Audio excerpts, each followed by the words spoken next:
The winter of 1887 arrived in the Arizona Territory in a strange way. For weeks, the air had been mild, and the sky had been bright and clear. Most people thought the season would pass gently. Even Jacob Hartley believed that the winter would not trouble him much. He had lived alone on the plains for years, and he knew how the weather normally behaved. But that afternoon, as he guided his horse along the narrow trail toward his cabin, he sensed something different in the wind. The temperature changed too quickly, dropping in a way he had only seen once before in his life. The sky darkened, the clouds thickened, and the air felt sharp on his skin. Jacob looked up, narrowing his eyes. A blizzard was forming fast, too fast. He clicked his tongue at his horse and moved on, hoping to reach the cabin before the storm fully arrived. The land around him was wide and open, with low hills rolling in the distance. The grass had turned pale and stiff with cold. The wind pushed against him, carrying the first flakes of snow. Within minutes, the flakes grew heavier, swirling sideways, as if the whole sky had turned white. Jacob pulled his coat tighter. He had survived many storms, but this one rose with unusual strength. The snow stung his cheeks, and the world around him began to blur. He knew the trail well, yet even he felt unsure now. The wind howled, and the ground became hidden under a growing layer of snow. His horse snorted uneasy. Then, through the shifting curtain of white, Jacob heard something faint like a soft cry, or a voice lost in the wind. He stopped his horse and listened. At first he thought he imagined it, because the storm made so many strange sounds. But after a moment he heard it again. It was weak, but real. It came from somewhere ahead, off the trail. Jacob hesitated only a second. He could not ignore a cry in a storm like this. He guided the horse toward the sound, forcing his way through the thickening snow. The cold bit at his skin, and he kept his eyes half closed to protect them from the wind. Slowly, shapes began to form in front of him, two figures huddled close to the ground beside a fallen horse as he reached them. He realized the figures were two young Apache women, probably in their late teens or early 20s. Their clothes were dusted with snow, and their long dark hair was tangled from the wind. They were holding on to each other, shivering uncontrollably. Their horse lay on its side, breathing weakly, unable to stand. The storm had caught them unprepared, just as it had surprised him. Jacob quickly dismounted and knelt beside them. Up close, he could see how cold they were. Their faces were pale, and their fingers stiff. If he left them here, even for a short time, the cold would take them. He knew that with absolute certainty. He spoke gently, raising his voice just enough to be heard over the wind. "You need shelter. Can you stand?" The older-looking sister tried to answer, but her voice was too weak. She only nodded slightly. The younger one was barely conscious, her eyes half closed. Jacob knew he had to act fast. He helped the older sister to her feet first. She stumbled, but he supported her with one arm. Then he lifted the younger sister into his arms. She was cold, far too cold, but she was light enough for him to carry. The snow continued to fall around them, thick and blinding. Jacob led them to his pack mule, the only animal sturdy enough to carry both sisters in such a storm. With care, he settled them across the mule's back, wrapping his spare blanket around them as tightly as he could. The older sister held her sibling close, trying to keep her awake. Jacob wished he could do more, but time was slipping away, and the storm was growing stronger. He mounted his horse again and pulled the mule's rope forward. "Hold on," he said, though he knew they might not hear him clearly. "My cabin isn't far, but in a blizzard like this, even a short distance felt long and uncertain." Jacob used every bit of knowledge he had of the land. He watched the direction of the wind, listened for the faintest familiar sound, and followed the memory of how the trail curved between two small hills. The snow made everything look the same, wiping away all signs of the world. The wind pushed against him so strongly at times that he had to lean low over his horse's neck. The cold crept through his gloves and into his fingers. He glanced back often to make sure the sisters were still holding on. Their shapes were just lumps under the blanket, unmoving except for the slow rise and fall of their breaths. Jacob's mind raced with worry. He did not know who they were or where they had come from. He only knew that they needed him, and he could not fail them. The blizzard roared around him, and the world grew darker as evening approached. The snowflakes felt heavier, thicker, and the cold wrapped around him like a tightening band. He kept going. He had to, after what felt like an hour, though it may have been less. Jacob finally saw something familiar, the faint outline of a cedar tree that stood near his cabin. Relief washed over him, filling him with renewed strength. A few yards beyond that tree was the small shelter he called home. He pressed forward, guiding the horse and mule until the shape of his cabin broke through the snow. It was a simple wooden structure, but in that moment, it looked like the safest place in the world. As he reached the door, he quickly dismounted, tied the animals to the rail, and helped the sisters down. Both were barely responsive now. The younger one's head rested heavily against her sister's shoulder. Jacob opened the door and brought them inside. The cabin was cold, but at least it was dry and wind-protected. He moved quickly, placing the sisters on the cot near the fireplace. Then he went to work. He lit the fire with practiced speed, feeding it with dry wood until warm flames filled the hearth. The glow spread across the room, casting soft light on the sisters' faces. Jacob checked their hands and feet carefully. They were dangerously cold, but he hoped he had found them early enough. He heated water and filled 2 small bags with warm stones, wrapping them in cloth so they wouldn't burn the skin. He placed the warm stones near their hands and feet to help their circulation return slowly and safely. Then he added more blankets and made a warm drink from herbs he kept for the winter. He offered some to the older sister first, lifting her gently so she could sip it. She drank slowly, her eyes focusing a little more with every swallow. The younger sister was still weak, but her breathing seemed steadier now that she was warm. Jacob carefully tilted the cup to her lips and helped her drink a few small sips. She blinked, finally opening her eyes completely. "You're safe," he said quietly. "You're inside now. The storm can't reach you here." The older sister looked at him, her eyes soft with gratitude and exhaustion. She spoke a few words in a quiet, trembling voice. Words he didn't fully understand, but he understood the meaning behind them. She was thanking him. Jacob nodded, giving a gentle smile. "Rest. You both need rest." Outside, the storm raged on, shaking the walls and covering the plains in deep snow. But inside the small cabin, warmth slowly returned. The fire crackled, the blankets softened the chill, and the 2 sisters lay close together, finally safe from the blizzard. Jacob pulled a chair near the fireplace, keeping watch. He knew he would not sleep that night. Their lives now rested in his care. And he meant to stay alert until morning, despite the storm. Despite the fear he had felt, Jacob felt a quiet sense of purpose settle in his heart. He did not know who these sisters were, or what their story might be. But he knew one clear truth. He had reached them just in time. The plains could be harsh, but tonight, inside this small cabin, there was hope, warmth, and a chance for life to continue. Morning came slowly, as if even the sun struggled to push through the heavy winter clouds.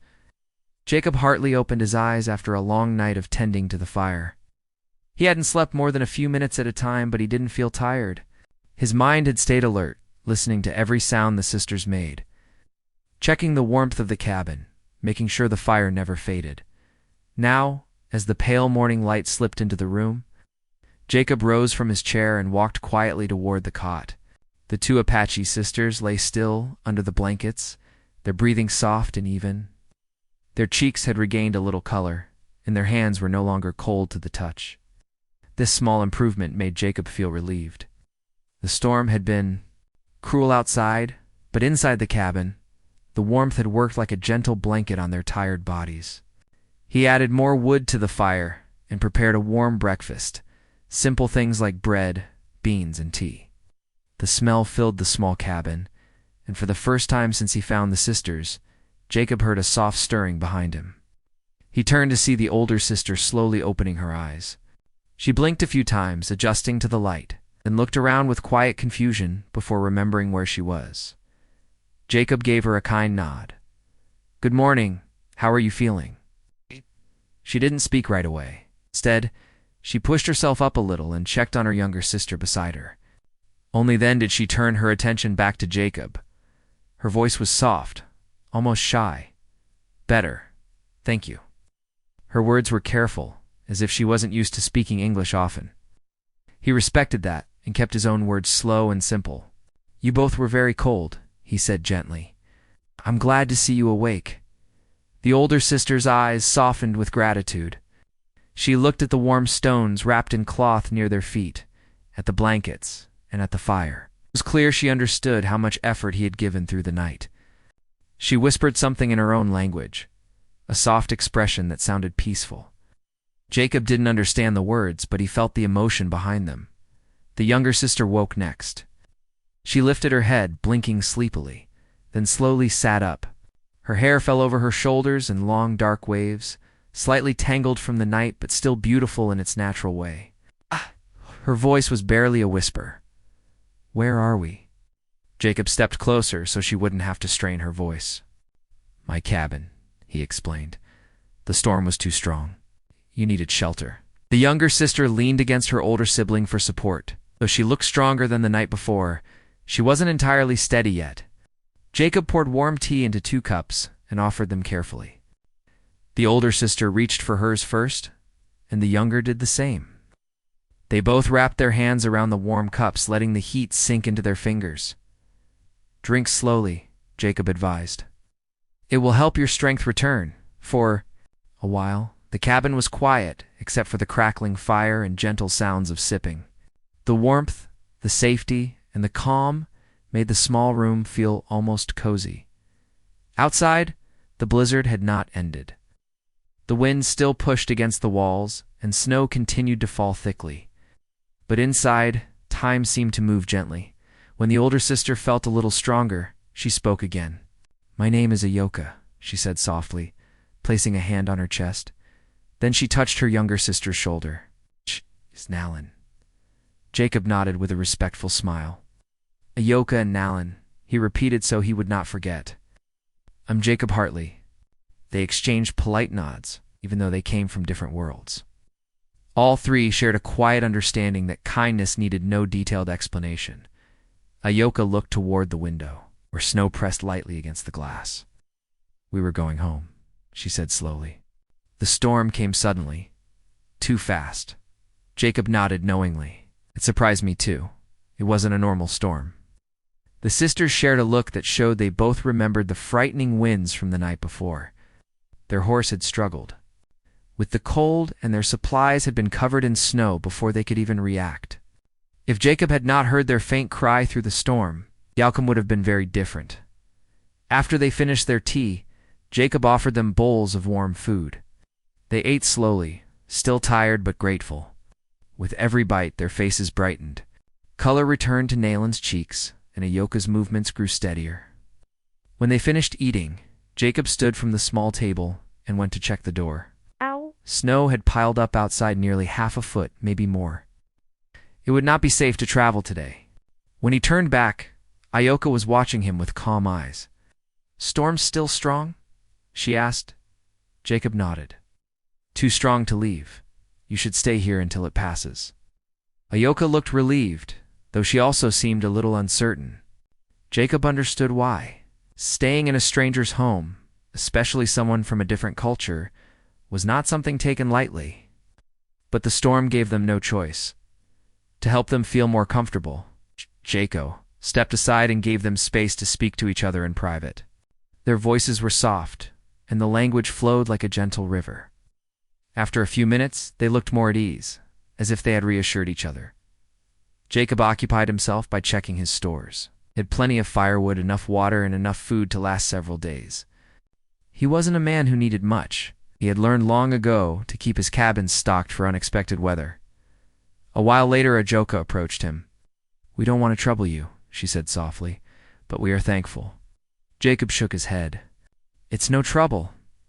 Anyone would have helped." Ayoka gave a small, thoughtful smile. "Not everyone," she replied gently. They spent the next few hours warming up, resting, and regaining strength. Jacob gave them extra blankets, and Nalan gratefully wrapped one around her shoulders, relaxing for the first time since the storm began. From time to time, Jacob checked the fire, tending it with care so the cabin stayed warm as the day went on. They began to talk more. Ayoka told him they had been returning from a trading trip when the storm started. They hadn't expected snow that early in the year. Nealon explained that their horse had slipped on icy ground, and the wind had become so strong they could barely stand. Jacob listened quietly, nodding with understanding. He shared a few simple stories of his own, how he had come to live alone on the plains, how he enjoyed the quiet life, and how nature often reminded him who truly held the power. The sisters listened with interest, though they didn't speak often. Every word they shared or heard helped build a small bridge of trust between them. By afternoon, the storm had grown even stronger. Snowflakes struck the windows so thickly that the world outside looked like a white blur. Jacob placed extra wood near the fireplace. It's preparing for a long night. Ioka watched him for a moment, then said, "You know many things about winter." Jacob gave a modest shrug. "You learn a lot when you live alone out here. Nature teaches you every day." Nalen's smile was faint but warm. "We are lucky you heard us," she said. Jacob paused. He rarely thought of himself as lucky, but he agreed that something had guided him toward their voices in the storm. Maybe instinct, maybe fate. Maybe both. As evening approached, the cabin filled with a gentle glow from the fire. The warmth wrapped around them like a soft blanket. Jacob continued checking on the sisters, making sure they were comfortable and had what they needed. Their strength was returning steadily, and the fear they had carried with them was fading slowly. Despite the storm's power outside, the cabin had become a place of safety, calm, and quiet hope. Jacob felt a sense of purpose he had not felt in a long time. Ioka and Nellen sensed his sincerity, and their guarded expressions softened into trust. Snow continued to fall, but inside the cabin, there was warmth, comfort, and the beginning of a bond none of them had expected. They did not yet know how deeply this storm would shape their lives. But for now, they were simply grateful to have found shelter in the heart of winter. The storm passed slowly, taking nearly 2 full days before the winds softened and the sky cleared enough to see the land again. When Jacob Hartley opened the cabin door that morning, a wave of cold air entered, but the world no longer looked threatening. The sky was pale blue, the snow lay thick and bright across the plains, and the silence of the morning felt peaceful rather than frightening. Behind him, Ioka and Nalen sat near the fire. Wrapped in blankets but looking much stronger than when he first brought them inside, they were talking quietly in their own language, their voices soft and warm. When Jacob stepped back inside, they both looked up with gentle smiles. "The storm is finally over," Jacob told them. "You should be able to return home now if you feel strong enough." The sisters exchanged a glance. Nalen nodded first. "We feel ready," she said. "Thanks to you," Jacob smiled modestly. "You two did the hard part. You held on. I only provided the fire." Ioka shook her head slightly, her dark hair falling over her shoulder. "You did more than that." Jacob didn't argue. He simply gathered supplies and made sure his horse and mule were ready for travel. The sisters prepared quietly, folding the blankets neatly and helping tidy the small cabin. Wanting to leave it as they found it? Before they stepped outside, Nalen paused and looked around the cabin one last time. Her voice was soft. "This place is warm, not just from the fire." Jacob didn't know how to reply to that, but he appreciated her words. The sisters climbed onto the mule, and Jacob led the way through the snow-covered land. The air was fresh and still. The sun shone gently over the white plains, making the world look peaceful again. A few hours passed as they traveled. Slowly, the open plains gave way to land that looked more familiar to the sisters' distant trees, ridges, and signs of their people's winter camp. As they drew closer, Jacob felt a slight tension rise inside him. He respected the Apache, but he also knew that misunderstandings could happen easily between groups who lived differently. Soon, a few figures appeared in the distance. They were standing near the path, watching quietly. The moment they recognized Ioka and Nalen, they hurried forward with visible relief. Jacob stepped back respectfully as the sisters were greeted with warm hands and gentle words. A few moments later, an older man approached. His eyes were steady and wise, and he carried himself with calm authority. Jacob recognized immediately that this must be Chief DeSolid, a respected leader among the Apache. Ioka spoke to him first, explaining everything that happened. though she spoke in her own language. Jacob could understand the emotion behind her words, the cold, the storm, their fear, and how Jacob had helped them. Nayland added soft details, her voice filled with sincerity. The chief listened without interrupting. When the sisters finished, he turned to Jacob. His gaze was thoughtful, neither unkind nor overly friendly, simply observant, as if he were weighing everything carefully. "You helped my family," the chief said slowly, using accented English, but speaking clearly. "For that, we are thankful." Jacob bowed his head slightly out of respect. "I only did what anyone should do," he replied. The chief's expression softened a little. "Not everyone does what they should," he said quietly. Jacob didn't know how to answer that, so he remained silent.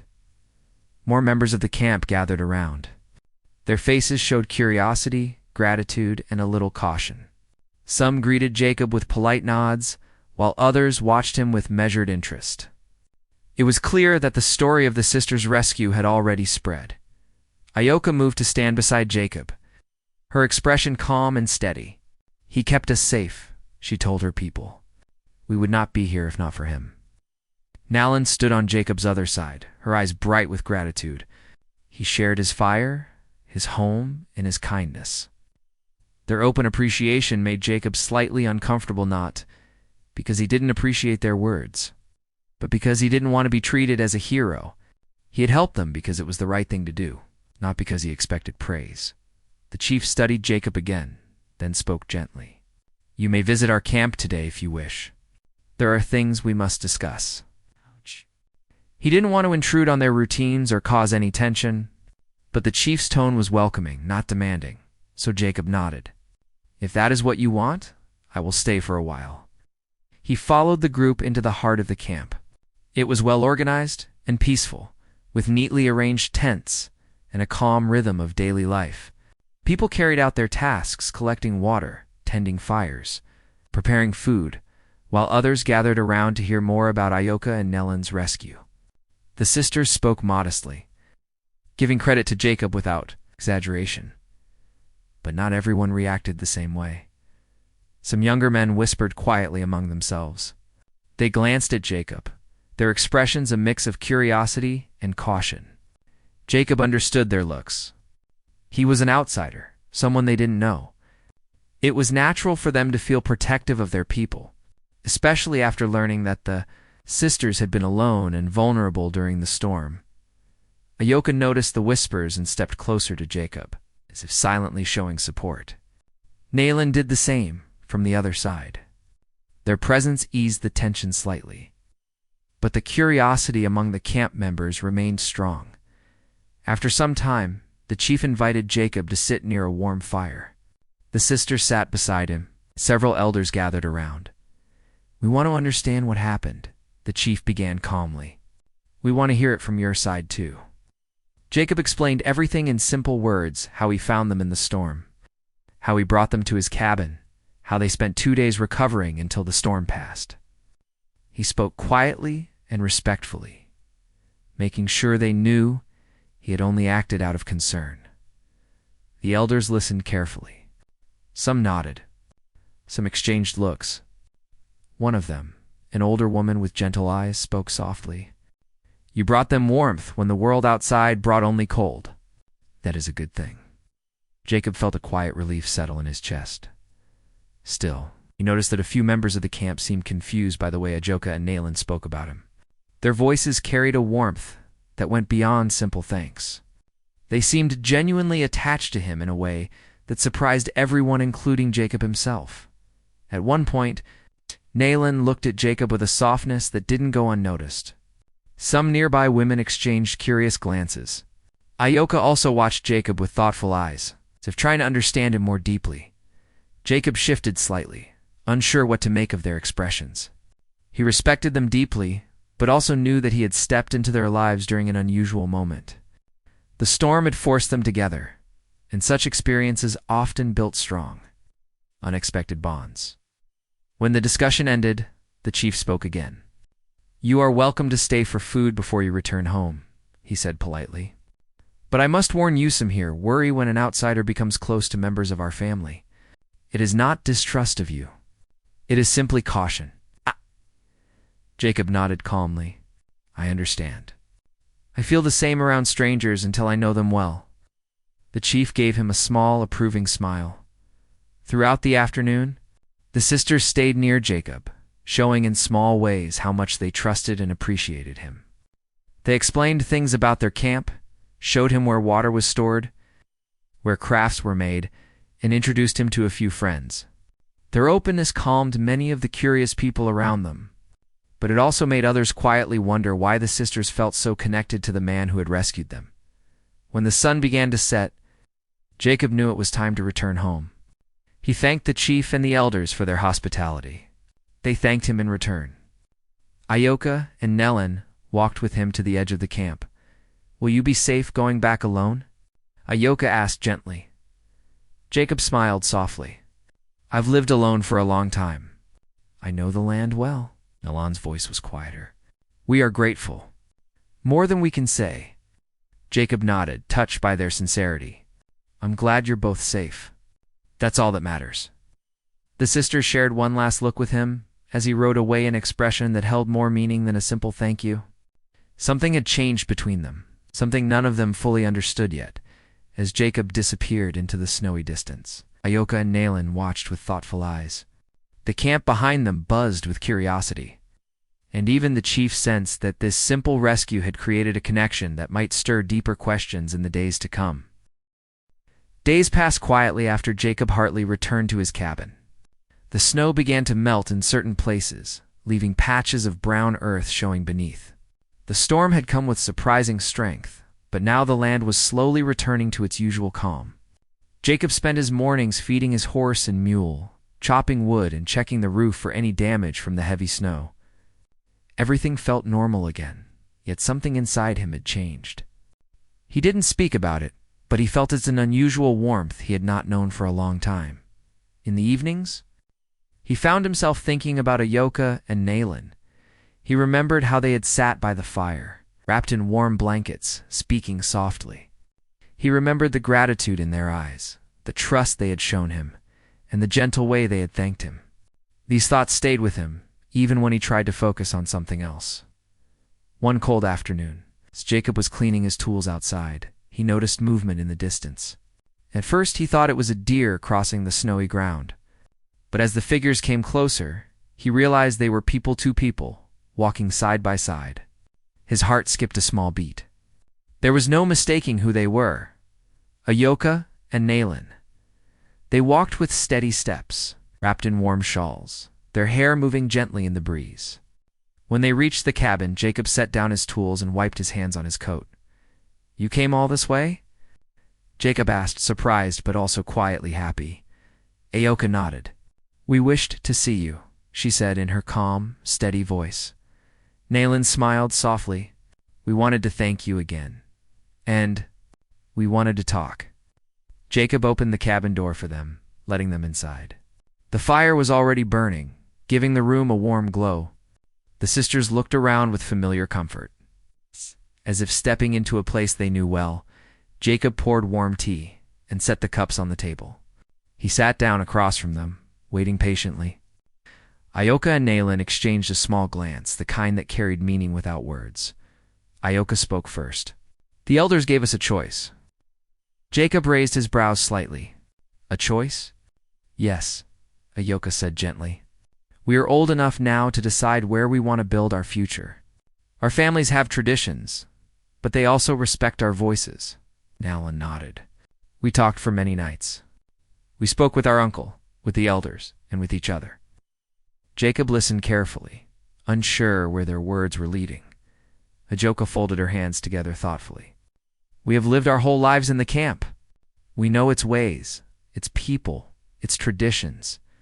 But after the storm, after staying here, something changed for us. Nellen's voice was soft but steady. We felt safe here. We felt seen. You treated us kindly, without asking for anything. You respected us. That means something. Jacob leaned back slightly, surprised. I only did what felt right. Ayoka shook her head. You did more than that. You opened your home and your heart without knowing us. That is rare. Jacob didn't know what to say. He wished to be humble, yet their gratitude made him feel a warmth he hadn't felt in years. Finally, Nayland took a breath. "We want to stay with you." Jacob blinked, not expecting those words. "Stay here? Both of you?" Ayoka nodded slowly. "Yes, but only if you accept." Jacob didn't respond right away. He cared about their safety, their future, and the peace between their people and the settlers. He knew such a decision could bring questions, confusion, maybe even misunderstandings. He wanted to make sure they understood everything fully. "You know your camp may have concerns," he said gently. "Some might wonder why you chose to leave." "I know," Ayoka replied calmly. "That is why we spoke with the elders first. We told them we wished to learn new skills here, farming, tending animals, learning your language better. They agreed it was our choice. They only want us to be happy," Nayland added, "just as families everywhere want for their children." Jacob felt something settle inside him, a mix of surprise, responsibility, and a deep kind of gratitude. He had lived alone for many years, believing that solitude was simply his path. Now suddenly, these two sisters were offering a different kind of life, a life filled with companionship, support, and shared days. He placed his hands on the table, looking at them with sincerity. "If you choose to stay here," he said softly, "I will do everything I can to keep you safe and comfortable. But you must be sure. This land can be hard at times. Winters can be long. The work never ends." Ayoka smiled slightly. "We do not fear work. We have lived through many seasons." Nayland nodded eagerly. "And we want to help. We can gather herbs, prepare meals, sew, and learn any work you do. We want to build something with you, not just sit and watch." Their words touched Jacob deeply. He never imagined someone would want to share his simple life with him, let alone to people he respected, so quickly and so sincerely. He made one more careful suggestion. "Then, perhaps we should speak with Chief DeSolid again. Make sure all is clear so no misunderstanding happens." Ayoka nodded. "We planned for that. Our uncle asked us to bring you. He wishes to speak with you today." Jacob blinked again. "He knows you came here?" "Yes," Ayoka answered simply. "We told him before we left." Jacob felt relieved. It meant their visit was not secret or risky. Everything was open and honest. He stood, pulled on his coat, and prepared his horse. Ayoka and Nayland walked beside him as they made their way back to the camp. The wind was cool, but the sun shone gently overhead, giving the land a peaceful glow. When they reached the camp, Chief was waiting near the fire, his expression calm but thoughtful. The sisters stood beside Jacob, showing quietly that they trusted him. Chief DeSolid looked between them and then at Jacob. After a moment, he spoke in a slow, steady voice. "My nieces have made their decision. They wish to stay with you. If this is truly their choice, and if you promise to treat them with kindness and respect, then I will accept their decision." Jacob nodded, placing a hand over his heart. "I promise to care for them and protect them as best I can." The chief studied him for a moment, then gave a small approving nod. "Good. Then I will not stand in their way. Their hearts guide them, and I trust their judgment." Ayoka and Nayland smiled softly, relief washing over their faces. The chief's voice lowered, calm but firm. "Remember, Jacob Hartley, the world can be uncertain. When people see something they do not understand, they may speak or question. But if your intentions remain good, time will show the truth." Jacob understood the meaning behind those words.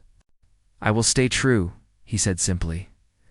After sharing a warm meal with the camp, Jacob and the sisters returned to his cabin. The walk felt different now, uncertain. It's more like a beginning. When they reached the cabin, Ayoka touched the wooden door gently. "This will be our home now," she said softly. Nayland stepped inside with a bright smile. "We can help make it better, warmer, brighter." Jacob looked around the small space, simple, quiet, and modest. He imagined it with voices, laughter, shared meals, and the presence of the two sisters who had brought unexpected warmth into his life for the first time in many years. Jacob felt something he had nearly forgotten, the feeling of a future that might hold companionship instead of loneliness. Outside, the snow continued to melt. Inside, A new chapter of life was beginning quietly, naturally, and with a gentle hope none of them had expected. The days that followed felt different for Jacob Hartley. For so many years, he had lived in quiet routines, waking before sunrise, tending his animals, fixing tools, and eating simple meals alone. His cabin had always been filled with silence. But now, with Ioka and Nayland living there, the small wooden home felt warmer, brighter, and somehow fuller, as if life itself had decided to step inside and stay a while. The sisters settled in gently, learning the rhythm of Jacob's daily work while adding soft touches of their own to the cabin. Ioka found a place near the door where she could store herbs and small bundles she used for healing or cooking. Nayland placed woven mats and colorful cloths along the walls to make the space feel more welcoming. At first, Jacob felt a little shy, seeing his once plain cabin become something more lively. But soon he realized he enjoyed the change more than he expected. On the first morning of their new life together, Ioka stepped outside just as the sun rose. She lifted her face to the warm light and closed her eyes, whispering a quiet blessing in her own language. Jacob watched from the doorway, feeling calm just seeing her perform something meaningful to her heart. Nayland joined a moment later, placing her hand gently on her sister's arm. The two sisters completed the small ritual together, a simple act of gratitude for a new beginning. Jacob walked toward them with a soft smile. "The sun looks brighter today," he said.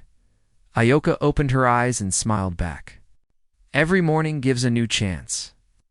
Nayland nodded. "Today feels like a good day." They began the day by tending to the animals. Jacob showed them how to brush the horse and mule, how to check the hooves, and how to prepare feed. Nayland listened carefully, eager to learn every detail, while Ioka worked calmly, her movements steady and sure. Within only a few days they became natural at the tasks, moving with confidence and understanding. Inside the cabin, the sisters worked together to make meals. Ioka enjoyed cooking simple soups with herbs she had carried from her camp. Nayland cleaned and organized the shelves, humming softly as she moved. Their voices and quiet laughter filled the cabin, creating a gentle music that made Jacob feel something he hadn't felt in years: belonging. One evening, as they sat by the fire after a long day of work, Ioka looked around the cabin thoughtfully.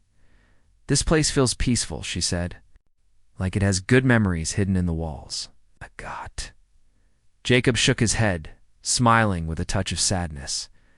It didn't have many memories before, only work and quiet days. And now? Nayland asked with a curious tilt of her head. Jacob looked at them both, the firelight reflecting softly in his eyes. "Now, it feels like a home." The sisters exchanged gentle smiles. Their presence had changed something inside him. They knew it too. Over the next few weeks, they worked together to improve the homestead. Jacob showed them how to build a simple fence around the small garden area. Ioka helped him dig new planting lines for the spring crops. Nayland gathered stones to mark the edges of the paths. Each day brought new projects, and each project brought them closer. One afternoon, Jacob taught Nayland how to use a small handsaw. At first, she hesitated, unsure if her strength was enough. Jacob guided her hands carefully, showing her how to move the tool smoothly.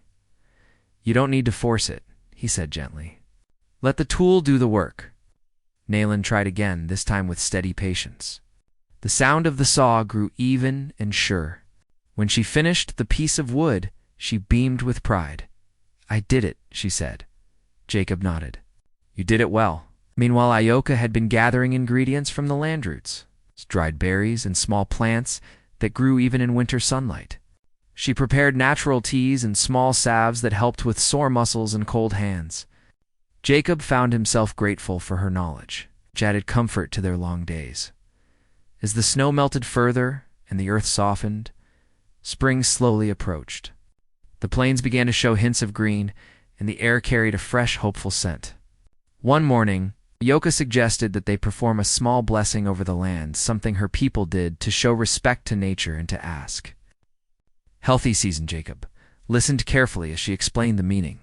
He didn't grow up with such traditions, but he admired the respect and peace behind it. "If it is important to you, "Then I would be honored to take part," he said sincerely. Ioka smiled warmly. "It is important to us. And now this land is important to you, too." Nalin stood beside her sister, holding a small bundle of dried sage wrapped in thin twine. She lit it carefully, allowing the smoke to drift upward. Ioka began chanting softly, her voice gentle and steady. The words flowed like a soft breeze, carrying a message of gratitude, hope, and unity. Jacob stood respectfully beside them, listening to the soothing sound. When the blessing ended, the sisters placed their hands briefly over their hearts. Jacob felt something settle deeply within him, a quiet, peaceful sense of connection, not only to the land but to the two people who now shared it with him. The days continued smoothly after that, filled with work, shared meals, and soft conversations. Life became a steady rhythm, one that brought comfort to all three of them. On evenings when the wind grew chilly, they sat around the fire and shared stories. Jacob told them about his childhood, the days when he had helped his father on a small farm far away. Ioka and Nalin spoke about their own childhoods running through tall grass, learning to weave baskets, gathering berries near the river.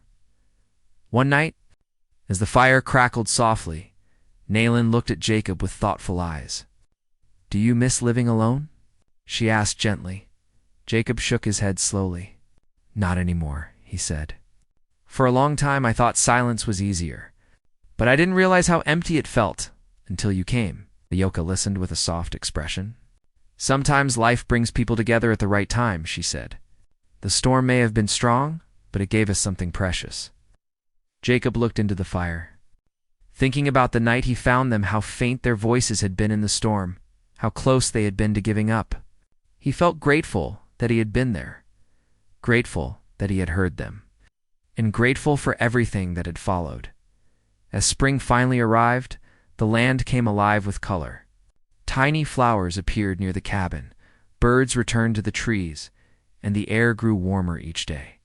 Jacob, Ioka, and Nalin worked side by side to prepare the garden, fixing fences, planting seeds, and clearing away old branches. Neighbors from nearby homesteads occasionally passed by, curious about Jacob's new companions.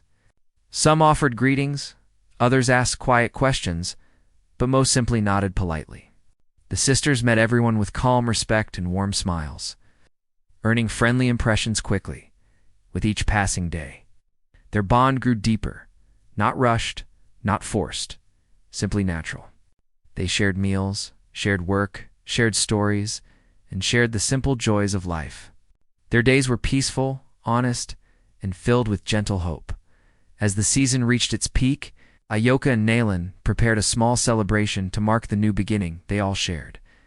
They cooked a warm meal, gathered flowers from around the homestead, and decorated the cabin with care. Jacob returned from the fields that evening to find the cabin glowing softly, filled with gentle scents and warm light. "What's all this?" Jacob asked with quiet surprise. Nalin smiled brightly. "This is our way of thanking you for giving us a home," Ioka nodded, "and for choosing to share your life with us." Jacob felt emotion rise in his chest. He looked at them both, realizing just how much they had come to mean to him. "The truth is," he said quietly, "you have given me far more than I ever gave you." The sisters exchanged a warm glance, and Ioka placed her hand gently on Jacob's arm. "Then we are all blessed," she said simply. That night, the three of them shared food, laughter, and stories, until the stars shone brightly overhead. The cabin glowed warmly against the dark sky, filled with a sense of peace and gentleness that could not have existed without each of them. The long winter storm that once threatened their lives had instead given them something unexpected, a shared future.